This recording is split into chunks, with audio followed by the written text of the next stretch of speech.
Hi guys, so I'm going to be talking about Team Fortress 2, obviously, and I've kind of taken a really interesting article that I found on the Valve Economics blog. So this blog's run by a professional economist. He's a professor at Athens and a professor at the University of Texas. He's a really smart guy, and he got an email from Gabe, who's the president of Valve, being like, hey, come work for us, come be our economist in residence. And so that's what he's been doing. And the first article that he did was about the Team Fortress 2 economy. So in Team Fortress 2, you can buy and earn and trade hats and guns and earmuffs and all sorts of really useful critical things. And so he started to look at arbitrage in this economy. So what is arbitrage? Arbitrage is a transaction that involves no negative cash flow, any probabilistic or temporal state, and a positive cash flow at least one state. Right? Simple. So the simpler way of putting it is that it's trading in different markets in order to generate a profit from differences in price. And the easiest way to explain this is with a nice clear example. So let's imagine there's 4 items. There's only 4 items in this economy. There's guns, hats, keys, and earmuffs. Guns look like this, hats look like this, keys look like this, and earmuffs very fetchingly look like that. So in this economy, let's make up some prices. And there's no money, it's just a barter economy, so the prices are all relative. It's all goods in terms of other goods. So one gun, let's say, buys you 2 hats, half a key, and 3 earmuffs, which seems, sensible. That seems like a sensible. Okay, so the prices then must be this. So for 3 earmuffs, you can get a gun, or 2 hats, or half a key, and all the other combinations of that. And we can rewrite that just quickly in terms of keys. You can rewrite it in terms of anything. It's a pretty linear relationship. So if one key buys 4 hats, 6 earmuffs, or 2 guns, then the relative price of hats and earmuffs should be 2 to 3. I mean, that seems fairly obvious from this distribution of prices.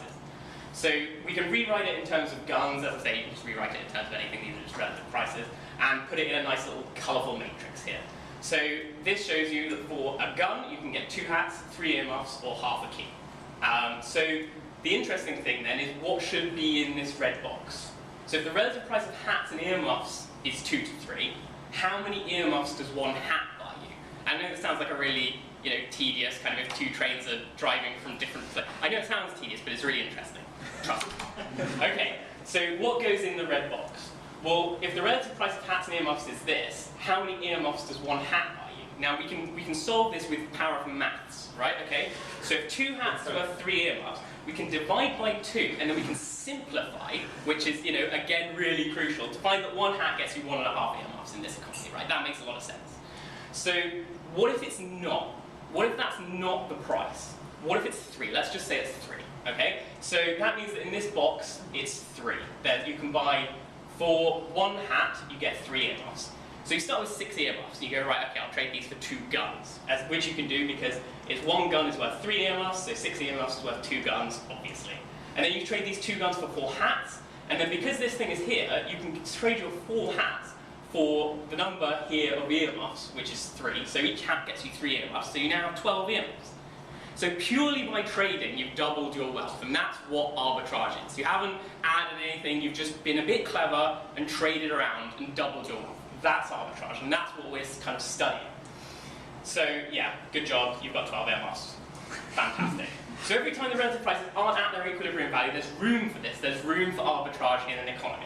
The economy will tend towards equilibrium as people exploit these arbitrage opportunities, because if everyone's buying earmuffs and selling them for guns, then the price of earmuffs will go up and the price of guns will go down, and so on and so forth, until eventually you don't have any arbitrage opportunities. So there's no such thing as a free lunch as this heavy is about to learn.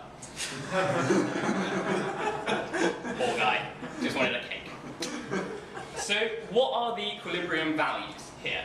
Well, we can put them in here. They're 3 over 2, 1 over 4, and 1 over 6. And the way we derive this is just really, really simple to do with the relative prices of different goods here. So the oval is equal to the square over the triangle, and that's true here, and that's true here. I know that's a bit, simplistic, but the way to kind of explain that is really complicated. It's not really complicated, I'll go into it in a second. So Team Fortress 2 has more than 4 items. We're just working in a 4-item world. It has more than 4. It actually has over 35,000. Now, to figure out prices for that is quite difficult because for n items there are n minus 1 times n over 2 relative prices. So obviously, if you wanted to figure out prices for all items in terms of other items in Team Fortress 2, you'd be there quite a while. There's over 600 million relative prices in Team Fortress 2, which is quite depressing really when you think about it, because it's all imaginary goods, but still, 600 million prices.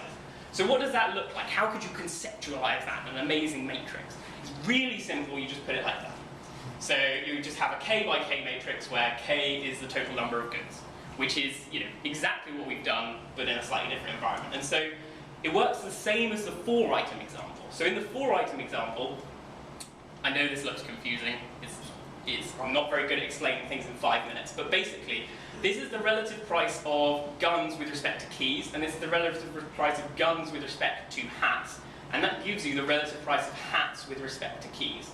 Because, if you trade from guns to keys and from guns to hats, that gives you the trade value from hats to keys. And so, if you do this in the whole economy, you get basically a series of equations like this.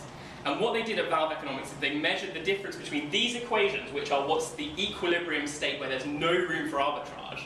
They measured the difference between these equations and what was actually in the market, and they computed it with a really interesting least squares the differences between the left and the right hand side of the equations, which is, actually not that interesting, but that's how they did it.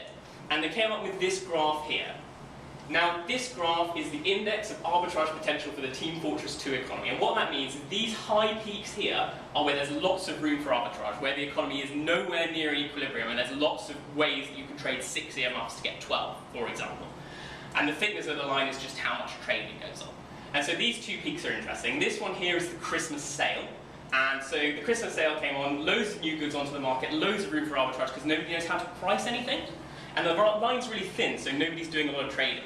But then everyone figures out the prices, the line gets nice and thick, everyone trades at equilibrium values, and then here more new items are added. So every time there's a peak, people are a bit confused about what's going on in the economy, and then they suss it out. So that's amazing, I think, anyway, as a graph, and as a concept, that this tiny, computer game, well, this huge computer game, can have such a complex economy. So thank you very much for listening.